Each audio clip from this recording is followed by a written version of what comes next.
pledge. I pledge allegiance to the flag of the United States of America and to the republic for which it stands, one nation, under God, indivisible, with liberty and justice for all. Good morning, Mr.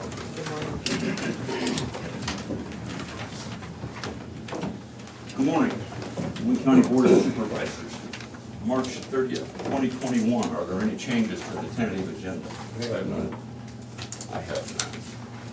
Meet with department heads and elected officials. Terry Johnson, Des Moines County Auditor.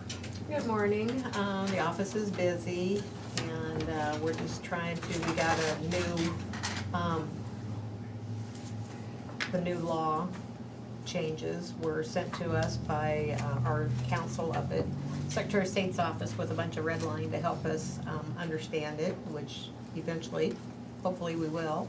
But Janelle reminded me that she's even affected by this too. Because now for her tax statement, she has to add a statement letting everybody know what the poll hours are on our tax statements. So Really? So, yeah, really. So she has to figure out, I don't know, are you gonna contact your rest of your treasurers to find Yeah, out I'm waiting what kind for- of statement to put on? That's all it says, is a statement on, the statements have been ordered, I just hope that they haven't been printed yet. Yeah. Otherwise, because when Cheryl and I were talking about it yesterday, we said, where in the heck do we have room to add another statement to our there's tax so statements? much on there now, it's Yeah. such small Nope, print that. yeah, nobody's gonna read it anyway, but we have to do that until I think June. 2024. Yep, Yeah. yeah, so it's far reaching. I spent part of last week, I went to attended a meeting by Zoom of the Senate Ways and Means, I believe, subcommittee. And to read those, projected limit or proposed legislation, they've got the old legislation and cross this out and add this and cross this out and reference some other code. Almost impossible. That's why we usually wait for somebody to decipher it for us, so.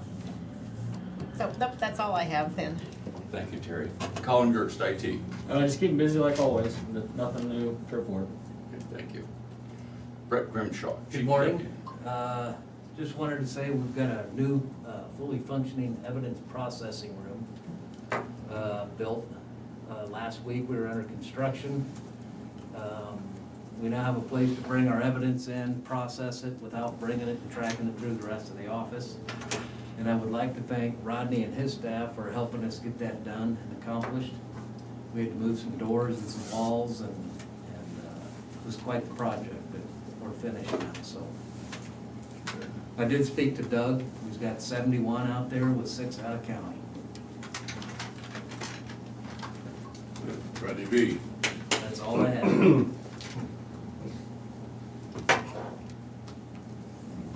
Brian Carter, Secondary Roads. Good morning. Projects are ongoing. Flint Bottom's moving, removing more concrete and maybe start hauling some rock tomorrow. Probably a couple weeks at least from any paving at all out there, so, but it is coming along. And 99, the bridge is moving along. Should start tying steel tomorrow from the sounds of it. So all the bridge deck steel's on site and they're waiting for the subcontractor to come start tying that deck steel. So so that's good progress. I think we have a pre-pour meeting later this week, which is more or less just a chance to get together with the contractor, with the concrete supplier, and all those folks, and talk about the day that we're going to pour. They're planning on pouring that deck, because there's a lot of detail that's got to go into that day, and it's all going to happen correctly. So They get all poured one day. their intention is to pour it all in one day. They had to ask us. We have to grant permission for that on this side of the bridge deck. We did. But again, that takes a commitment because there is a time limit, and they have to, obviously gotta have the concrete trucks, they gotta have the pumper, everything's gotta work and keep going. How many yards of concrete does that need? I don't know that off the top of my head, but I can find out for you. And they think they're guaranteed delivery. Well, that's always the battle.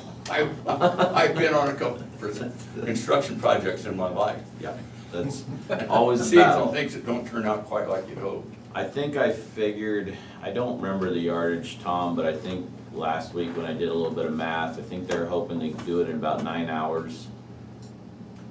And I think they're gonna need roughly about 8 trucks an hour to make all that happen consistently. And that doesn't seem like a lot, but bridge decks are slow.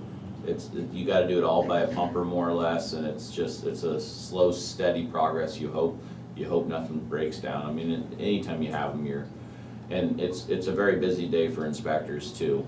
There's a lot of inspection stuff that never gets seen by anybody other than in the guts of the project, but it's a day where we'll have at least probably 3 to 4 people that just pretty much live down there all day long.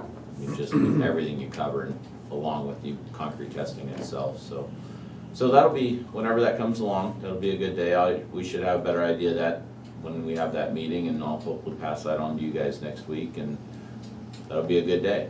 We can get that deck poured, and that's not the only concrete to be poured. That doesn't mean the bridge is done. They still got, it's over 300 foot long, and that guardrail, that open rail is what we call it on both sides of the bridge, has to be done across the whole bridge, and that's a very tedious process. That's all gotta be formed up.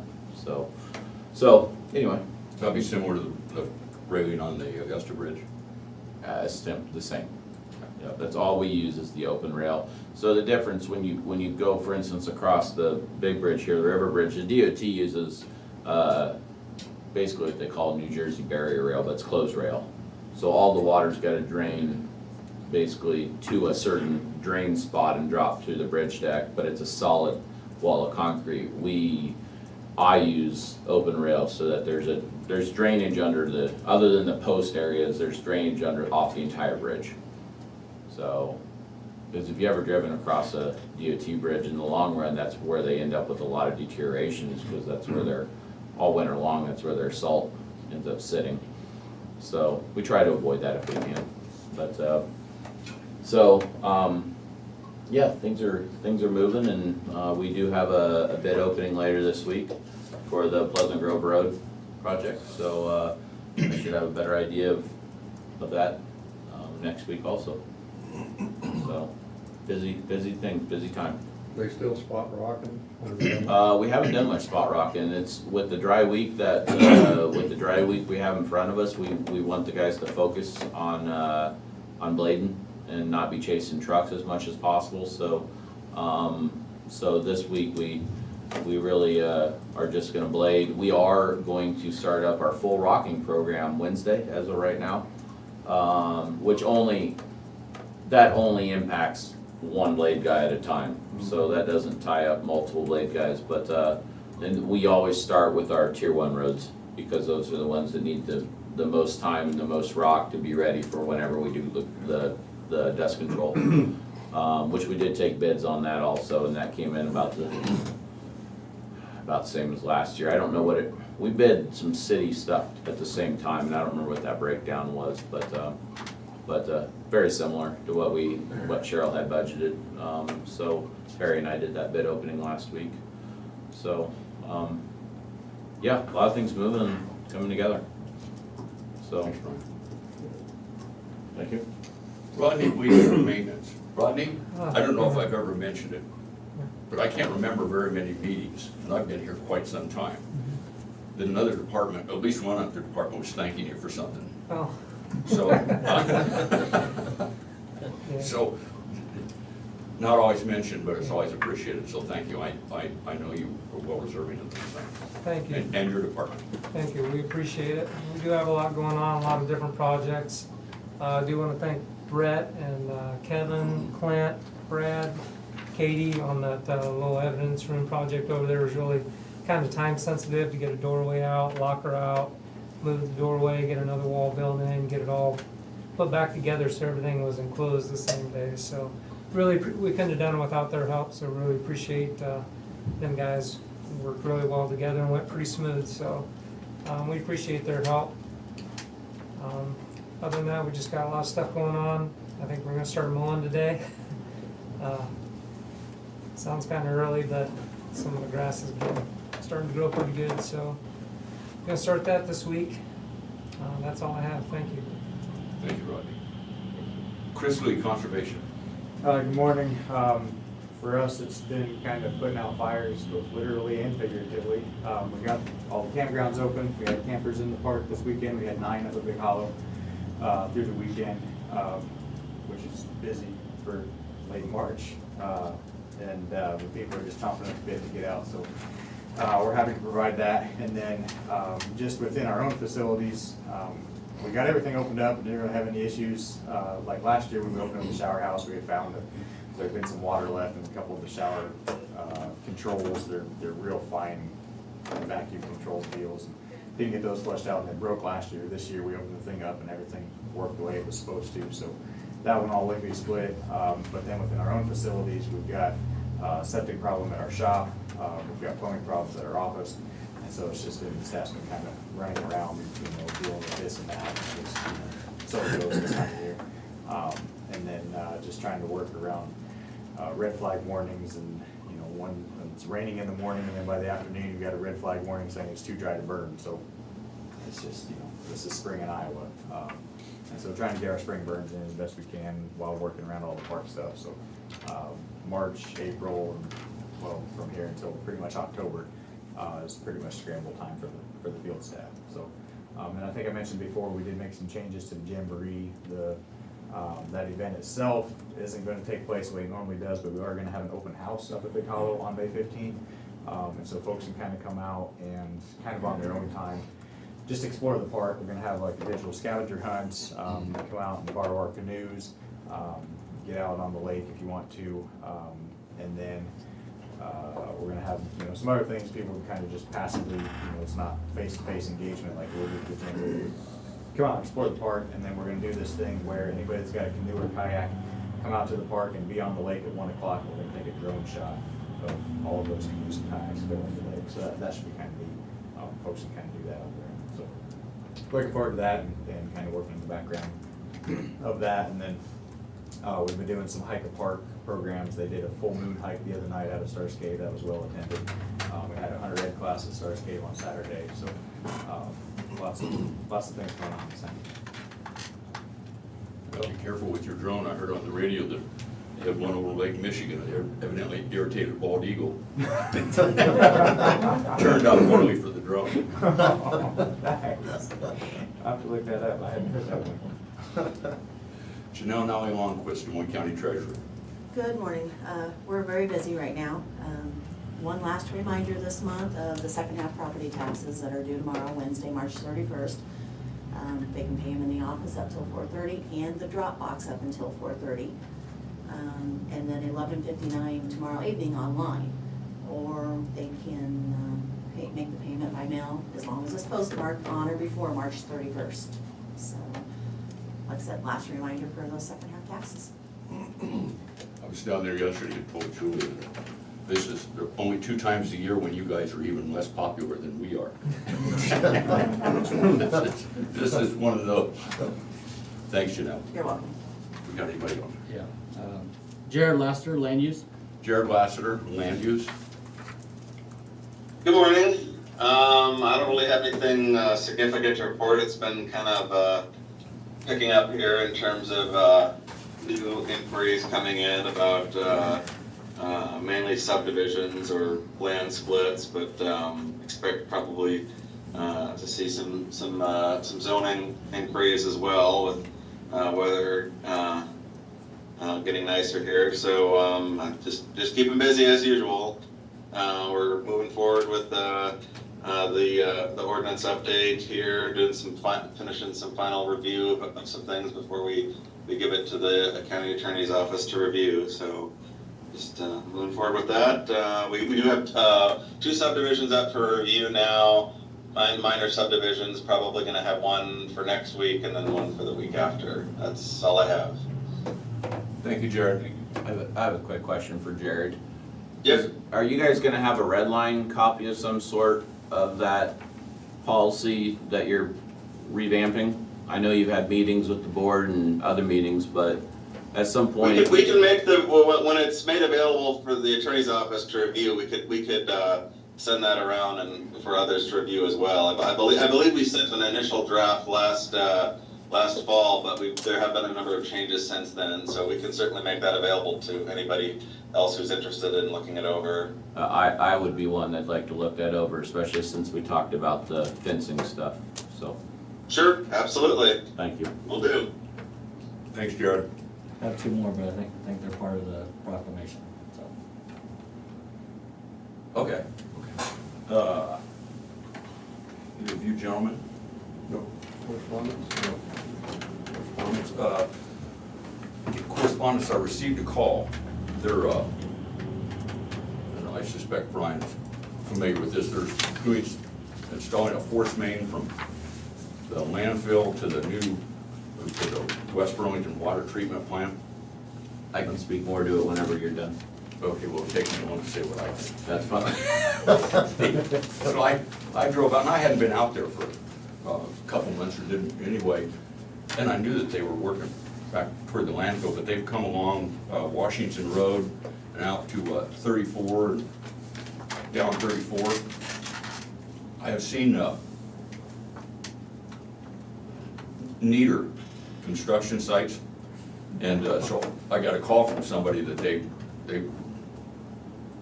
the front of their property looks like crap. They're not wrong. Anyway, and so, they're a county resident, and I told them the county will be taking care of them. So, but yeah, I was a little disappointed, and said there's always a little inconvenience with construction, especially construction near a roadway. I understand that, and not always pretty, but this looks a little egregiously less than that.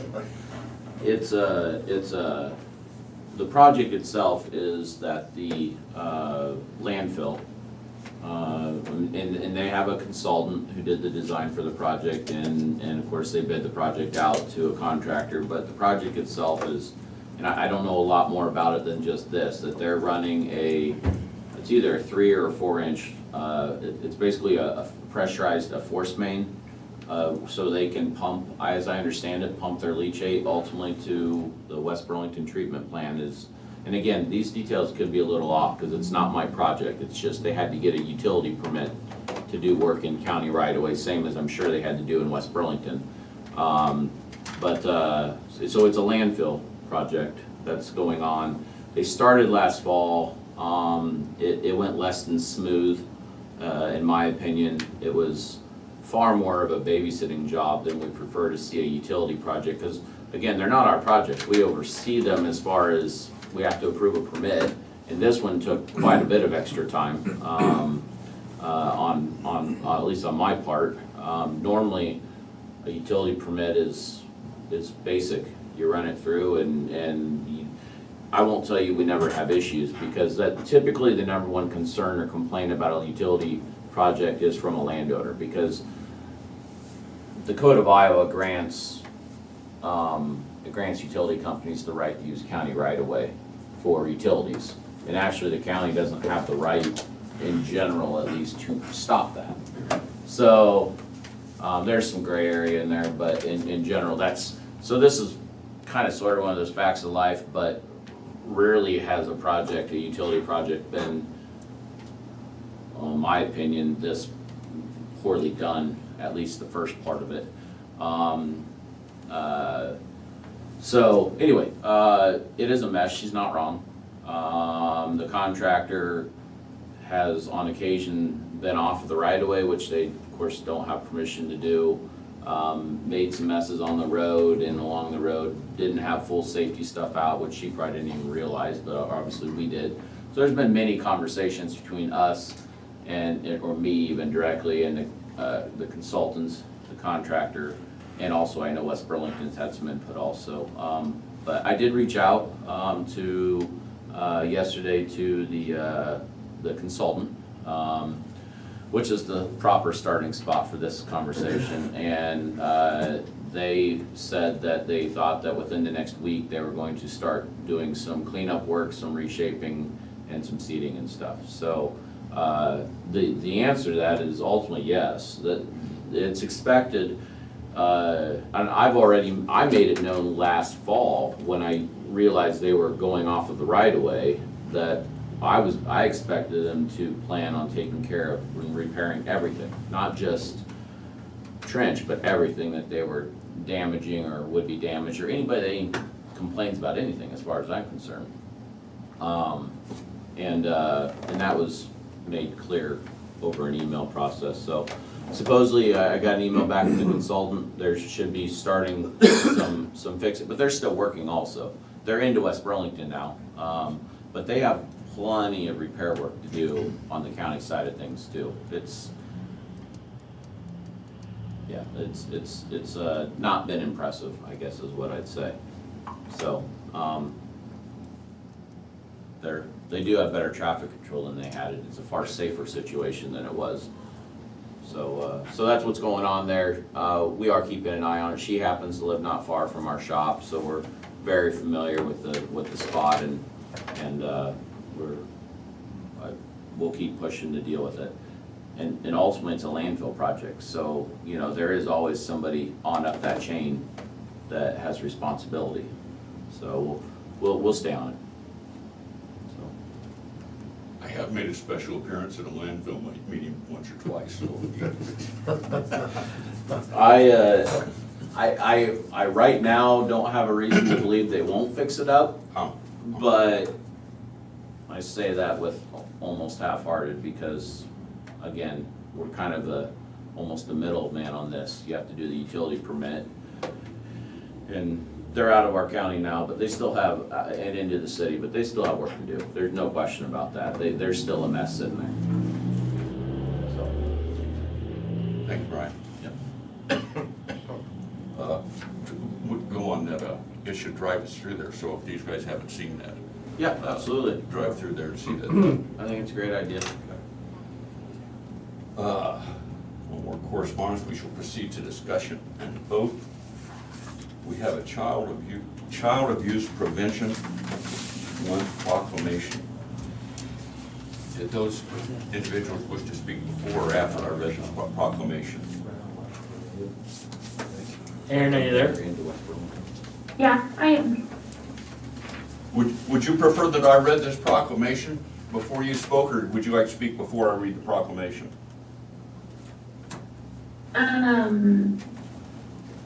Well, I don't have to say other than I can introduce it, I guess, and then you could read it. That'd be That's fine, okay. whatever works for you. Okay, so, I am Erin Jones, the, chair of Des Moines County Kids, and also, the Community Partnerships for Protecting Children Coordinator for 4 counties, including Des Moines County, and out of Mount Pleasant. But we work on child abuse prevention efforts. And Des Moines County Cares is the county child abuse prevention council that comes down through Prevent Child Abuse Iowa, as well as the Community Partnerships for Protecting Children Planning Council. So we've kind of merged 2 child abuse prevention groups into one. And with April being Child Abuse Prevention Month, we've just asked all of our county boards to declare a proclamation of that for our county. We really appreciate your time today. Thank you, and we appreciate what you do. Okay. Whereas our children are our most valuable resource and will shape the future of Des Moines County. Whereas child abuse and neglect directly harms children and increases the likelihood of long-term physical and mental health problems, alcohol and substance abuse, continued family violence, and criminal behavior. Whereas children suffering from child abuse are more likely to engage in risky behavior, perform poorly in school, develop unhealthy relationships, suffer from depression, attempt suicide, and express violent aggression. And whereas only $1 is spent on preventing child abuse in Iowa for every $50 spent on treating it, and whereas Iowa is leading research efforts to better understand the negative long-term the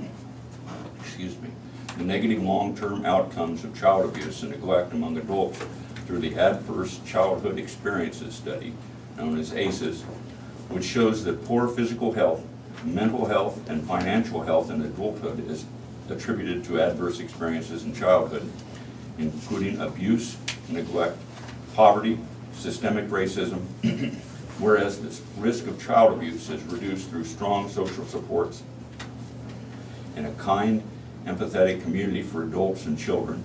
And whereas research shows that the presence of one caring relationship in a child's life mitigates negative outcomes and reduces risk factors, resulting in better physical health, mental health, and financial health. And whereas research shows that there is hope because prevention is possible and positive social supports for children and adults are key factors in improving well-being for all in Iowa.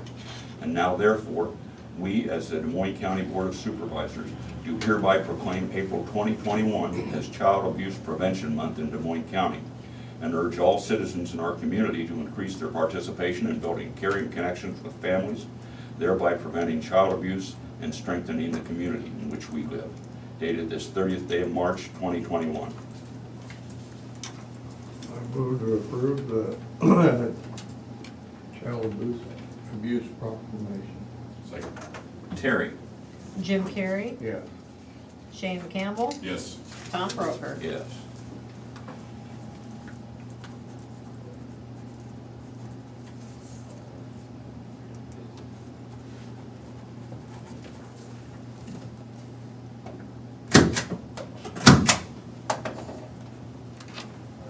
No child should have to go through what they go through sometimes, verbal abuse, physical abuse.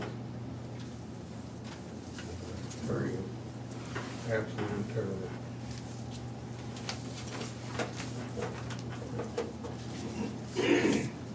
We have payroll reimbursement claims in the amount of $128.39. I move to approve payroll claims. Second. Terry? Shane McCampbell, Yes. Jim Carrey, Yes. Tom Broker. Yes.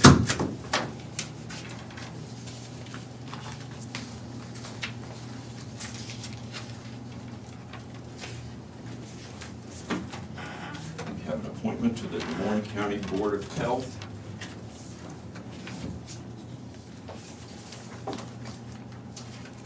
To the Des Moines County Board of Supervisors, I would like to express my desire to serve our community as a member of the Des Moines County Board of Health. I moved to Burlington December 2014, have been residing here from that time. I have worked with school-based health as a school administrator in Waterloo, Iowa, and had 2 doctor nurses as members of my congregation when I pastored in Iowa City, Iowa. They specialized in community health and gave me much greater insight into the role of boards of health. As critical as the current pandemic is, it will pass, and the continued role of the County Board of Health will be more important than ever. I would like to help with the outreach and continued great service the board provides. This is where I live, and this is where I would like to serve. Thank you for your consideration. Reverend Orlando R. Dial. I move that we approve Orlando Dial to the Des Moines County Board of Health. I will second that, and I met Orlando Dial. We had him at our meeting, real knowledgeable. I think it's gonna be a good asset for the board. Good. He's top notch. Good. He owes me 75 cents. I just Well, I don't know, Reverend Dial, but I'm gonna get my I don't think 75 we cents back. can, I don't think we can 75 roll cents this back. up until that death pays. When I meet him, I'll try to remember to.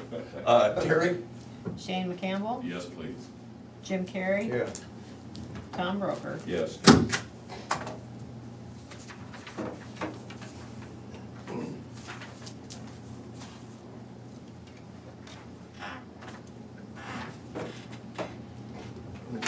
We have an agreement between the Des Moines County and the Southeast Iowa Regional Medical Center to provide health care services to low-income individuals.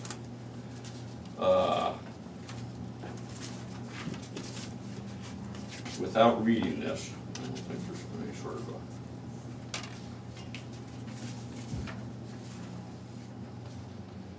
essentially, this is changing the name of Great River to the Southeast Iowa Regional Medical Center. The county has an agreement that they can provide health care services to low-income individuals residing in Des Moines County who are not entitled to benefits under Title 18 or the Social Security Act or eligible for assistance from the state of Iowa. Des Moines County has no obligations. This is just some sort of a bureaucratic agreement, but they need to have the agreement, that we've already got the agreement, it's with Great River. And so this is for Southeast Iowa, since they purchased Fort Madison. They merged with Fort Madison Community Hospital, so they have a new name. So this is essentially an agreement we have that we want them to be able to continue to provide that service. Move to approve the agreement between Moines County and Southeast Iowa Regional Medical Center. A second. Terry? Jim Carrey? Yes. Shane McCampbell? Yes. Tom Broker? Yes.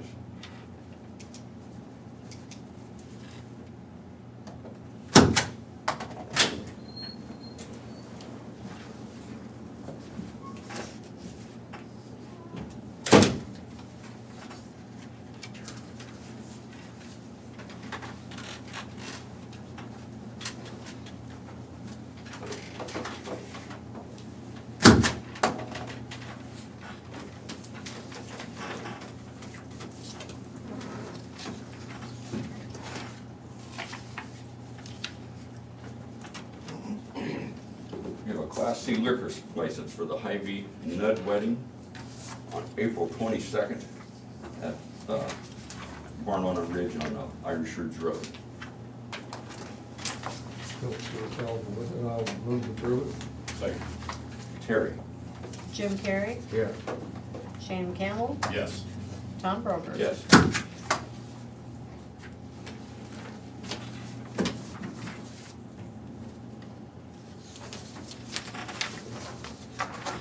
suspect this is the county engineer. We have approval of the supplemental agreement for the final design of Moines County Bridge, T-17, et cetera, et cetera, et cetera.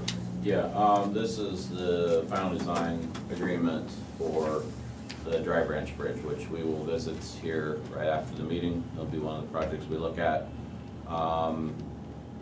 This is expected. I'd say, I probably shouldn't say this, but probably about a third of this is already spent and done, to be honest with you, with the process going. If you look through it, there's geotechnical. I can see the headlines tomorrow. That's just the way things go. County engineer sees its authority. You keep things moving is what you do. So, geotechnical's already done, for instance, and stuff like that, so, anyway, I would recommend approval of this, and they will continue working towards a final set of plans, for this bridge project, so, but for the record, this is the next bridge north on Highway 99 from Flint Creek Bridge. It's Dry Branch, and it is in our construction program, hopefully to be bid this year, but we still gotta buy right away and get permits, so we'll see. Okay. And that bridge is gonna stay, that one, it's gonna stay open for traffic when we're doing that, right? The goal is to build a new bridge and do some grading with minimal disruption to 99 traffic. When we get to the point of final grading and paving, it will be closed, but that's at least 2 years away, maybe even 3 years away, depending on when this one gets going. One of the reasons we weren't more aggressive in, about getting this going is because we needed the Flint Creek Bridge to be done. And of course, going into last year, there's never any guarantees on that. So it's kind of been a domino thing we've been just working towards. Okay. Thank you. And just to clarify, even if I have to be serious for a moment, the county engineer does not do anything that hasn't been brought to us in our session or during a road tour. No, But he's a fair game for. Fair game, and it doesn't bother me, no. Our consultant, we have a good consulting firm, and they don't, they don't just shut down when all of a sudden it takes, I talked to them, and we need to get that geotech going, and there was actually something where we went over on some preliminary design numbers too, because we were looking at a bunch of different options, and that takes time and money, and that's the appropriate way to do a project like this. So they kept moving.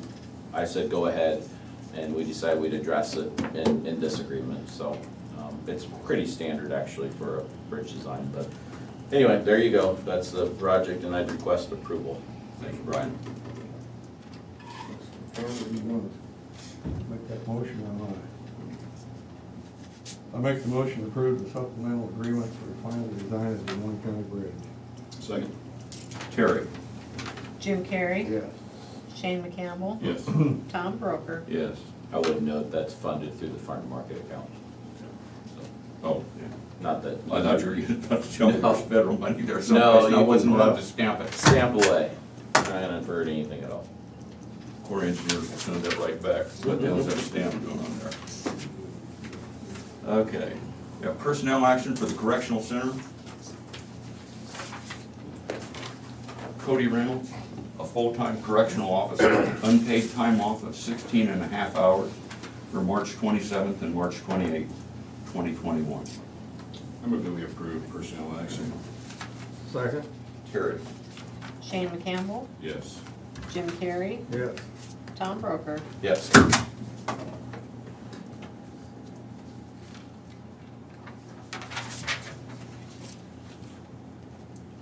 We have minutes for the regular meeting of March 23rd, 2021. Move to approve minutes. Second? Terry? Shane McCampbell. Yes. Jim Carrey. Yes. Tom Broker. Yes.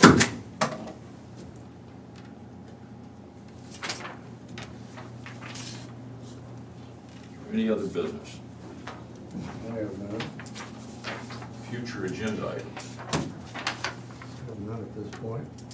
I will likely, I'll use the latter half of the meeting next week, but I will likely be on the agenda next week and do the formal presentation and the full approval of the 5-year program. So it's nothing new, we have to do it every single year, and it's gotta be done one of the next 2 Tuesdays.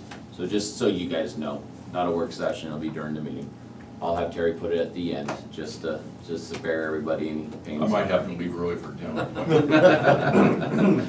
I've got a future agenda item that you're not gonna be happy with me about, Bob. It's gonna be next week for you. I forgot to, somehow I got the dates wrong, and they told me last week when we had the meeting that we had to go on a road tour afterwards, and I was supposed to put you back.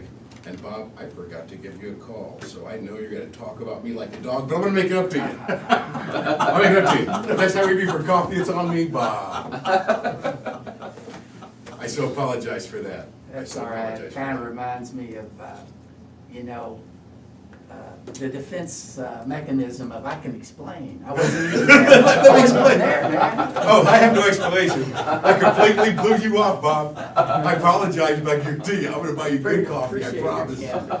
I promise. It's nice to see you anyway, Bob. It's nice to see you. I Sorry want to about tell you, that. Tom and I got an excuse for that, Uh-huh. and that's called old age, but I don't know what's wrong. No, no. I think it's an inherent condition. You want me to open up my shirt? I'll show you my chest here, and we'll see who's everybody. Grimshaw, come here. Here's Grimshaw when you need him. Any other future items? So we have a work session apparently next week with Bob. Yes, I already had that written in my future agenda items. Sure. I think we all do I it, was except for pre- I Bob. was Yeah, I prepared, Shane wondered when he wasn't, came so. Brian and I kind of looked at each other like, what's going on here? When he walked in, we knew that it was next week. I thought he When might Bob be. left, is that why Bob was here? Bartles? No, Hanson. Well, Oh, we didn't come with either one of you? He didn't show up with the newspaper or conservation? Maybe just. He's a Bob. What's that mean? Let's get down to it. What's that really mean? Something we ought to Maybe he's gonna write something about some terrible happening in an old board of supervisors meeting happened at a bar on Front Street. Committee reports.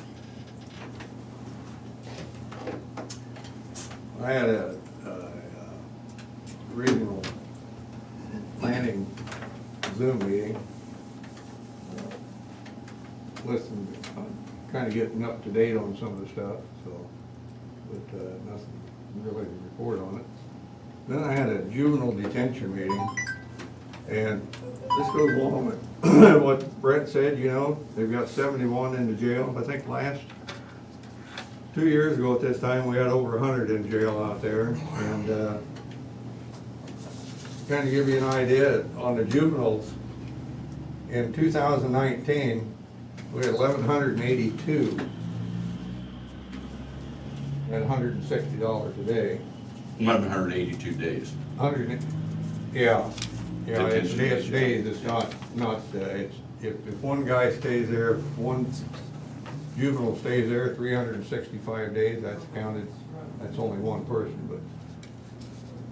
So, just gonna make it nice here, Des Moines County, as of now, through February, we've, only had 524 days compared to what we had the year before at 627 days at a cost of $16,480.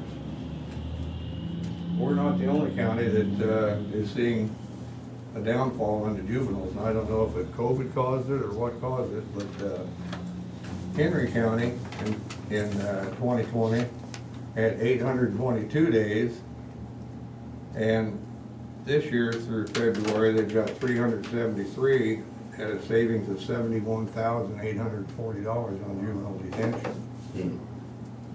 And Lee County followed suit with 597 in 2020 and 163. So their juvenile detention is really gone down. The savings is $69,440. So that's the good side of it, you know. The flip side of it is, it's gonna put the pressure on the counties if this trend keeps going, which I hope it does. If we get down too low, we lose our voting rights on this board.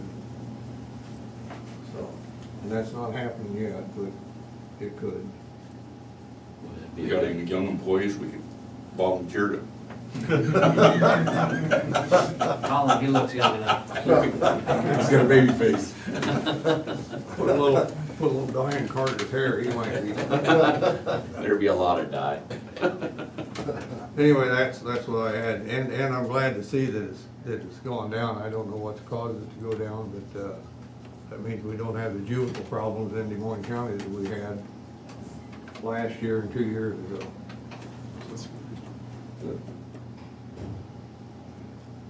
I just had Quad County DCAT meeting. We were able to give seven different organizations. It looked like there was gonna be 4, but we were to give 3 more organizations some money to help them out, all of them in Des Moines County, I think, except for 2. One's in Henry County and the other one, I think, is in Muscatine, but doing some good things.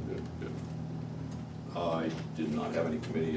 They said I attended virtually the meeting of the State Senate Ways and Means Committee. They're proposing it's sort of a tax/mental health bill, and they're proposing some changes in the state would take over funding of mental health, and backfill would be phased out, and there's some things about it I like, and there's some things I'm not quite so fond of. How soon were they phasing out the backfill? Oh, for this county, it would be over, well, the way they've got it originally set up is they would phase out all of the schools the first year, but then they would increase the another kind of funding, so it would be a wash for the schools. And then the counties that grew the fastest would have it phased out over 4 years. Des Moines County and most counties would have it phased, and cities would have it phased out over 6 years. So, and anyway, so it would be, some of the mental health provisions I think are okay. Some of them maybe not so much, so I'll write them a letter. I'm sure that will have a huge effect on them. But it'll keep me off the streets for now. On That's that all note, I've Tom, there's also part of that bill is the elimination of the conservation tax credit. And as you're aware, we get a lot of donations and stuff for our projects over the years. I mean, there's a lot of donations and stuff for Building Hollow, things like that, and they're proposing to eliminate that. I think it's Division 7 of that, if it's the same bill we're talking about. And when they were talking about, I heard them talk about forest reserve and conservation credit. What is that? So in other words, so if you give money to conservation, it's not tax deductible? Right, so that's what they're proposing now, is to eliminate that deductibility for donations for conservation purposes. And so within our world, we've been rather opposed to that, because that's gone a long way to building parks. What's the point behind trails and that? stuff like that. Revenue? No, at the end of the day, that would be if they're looking for something to make this as close to revenue neutral as they could. Yep. But, So that's one part of it that at least, our industry is rather opposed to. what's the forest reserve? I heard So- somebody say you can't let people hunt, but you can't let people, or charge people to hunt or use your land if it's on forest reserve anyway, can you? No, and there's a lot of misconceptions about that. So a lot of folks think that if you're enrolled in Forest Reserve, you have to make it publicly accessible, and that's not true. But you also can't lease it out to paid hunters. So like, if Timber Grows were to come in and lease your ground, and you are essentially commercializing that property, you don't qualify for Forest Reserve. That's a very hard thing to catch. But Impossible. that's- If you're gonna use the property as, for revenue sources, it's not taxed. Right, yeah, you can't get the tax deductibility. Yeah. And so there's several proposals floating around to change the Forest Reserve law. I know, some of them include increasing the number of acres to qualify, and then it would be perpetual. And then, deductibility, would only be, I think, 75% instead of 100%, abatement, basically. And so I don't know where that's gonna go or currently where it stands, but I know there's been some proposals floating out there to change that up quite a bit. And I know they talked about it, and that's, Yeah. I don't know a lot about that, but I knew a little more about some of the mental health proposals, so that's what I Yeah. was sort of focused on. As our industry doesn't really have a strong stance on most of these proposals for the Forest Reserve law. The biggest concern I have is the bill that I read, proposal that I read anyway, was they're going to put on the DNR the burden of doing inspections and then re-inspections. And a few years back, the state eliminated the DNR forestry division. So I'm not exactly sure where they think the DNR is gonna have the resources to send foresters out to, certify these sites, to do re-inspections, do re-enrollments and stuff like that. So I'm a bit concerned about that. But otherwise, I mean, I'm not against them increasing the minimum number of acres and it being not 100% abatement. I'm really not against that. But as far as like putting extra burden on state agencies, you know how that goes. So, like I said, who knows where that goes. There's a lot of things floating out there right now, as you know. Yeah, well, it might go nowhere, but Right. When I was in Monroe County, the Forest Reserve bill was a huge deal. We lost a large chunk of tax base back in those days. That's been a long time ago. And what would happen is every time a deer was shot that was a world record type deer, more people from Chicago or wherever would move in, buy 160 acres of timber, put it in Forest Reserve, which takes it out of the tax base, and up would pop a Morton building. And a road that probably had 20 vehicles a day for 3 months out of the year, hunting season, the traffic would skyrocket. But of course, they had to hide it because they couldn't be making a profit off of it. Right. But it turned into a hunting lodge, and it was a big deal over there because of the loss of tax base, but also we saw it in the road department also. But it's impossible to prove. Even having the DNR go do inspections, those guys, they're not stupid. You'd have to get into some sort of an audit process or something like that to ever figure out or to prove, because I'm sure it's cash changing hands. It's not ever gonna show up on the books. So it is a big deal, especially when you get to a rural county like Monroe County with a very small tax base, not a great agricultural county, that kind of a thing. That's a big deal when you start. We have 20,000 acres that the government owns at the ammunition plant that's untaxable. It's kind of sort of like that. To be honest with you. So I'm glad they're looking at it. I don't really have an opinion either way. I think there's got to be a middle ground in there, but it was a big deal when I was in Monroe County. On the other end of the spectrum, you have these urban counties where, the wealthy types will come in, they'll buy up a 5, 6, 7 acre chunk of ground, they'll stick a McMansion on it, they'll carve out 1 acre for their house, and then they'll put the rest of it in forest reserve. That's happened in Des Moines County, I know a couple places. Yep, exactly. So, and so I know, like, you know, Johnson County, Story County, places like that, where land values are incredibly high compared to places like us in Monroe County. That's another issue that has come up too. That is Really true. cuts back on the tax base. I've heard some of them discuss in supervisors' meetings about the forest reserve. Yeah, and that certainly wasn't the intention of that law. You know, that law was established, I think, in 1927, when the Iowa's forest resources were just, you know, being wiped out, and it really was put in place to protect and have some sort of incentive to maintain Iowa's limited forest resources. It certainly wasn't to, you know, protect out-of-towners buying up, you know, hunting lodges and, you know, folks building big mansions on a 5 acre lot. So, you know, if we can figure out how to balance that with still maintaining the resource, then I think that'd be good.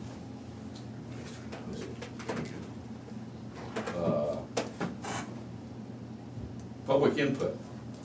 If anybody from the public would like to address the board, due to our limited seating, you may email the Board of Supervisors at board@dmcounty.com. That's BOARD@dmcounty.com. You may call 319-753-8203, extension 4. That's 319-753-8203, extension 4. We'll give you 2 minutes to initiate that phone call or email. Anybody in there? Yes, sir. Michael Cecil, 2815 Herblow.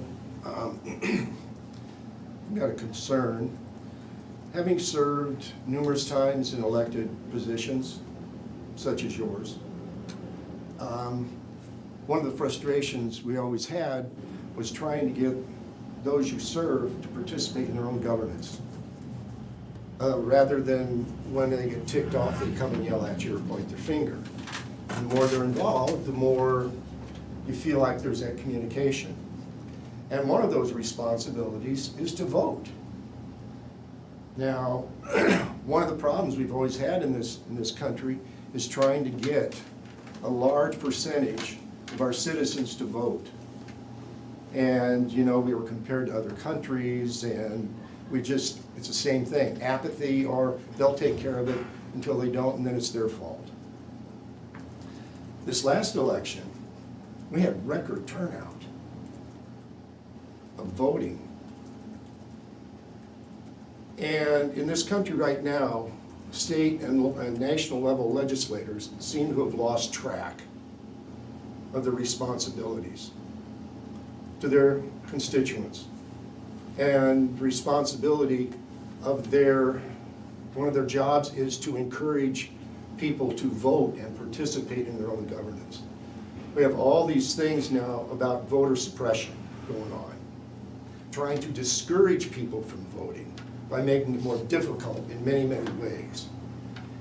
As far as I'm concerned, we vote for these people because their number one purpose is to look out for our security, housing, food, water, healthcare, and so on.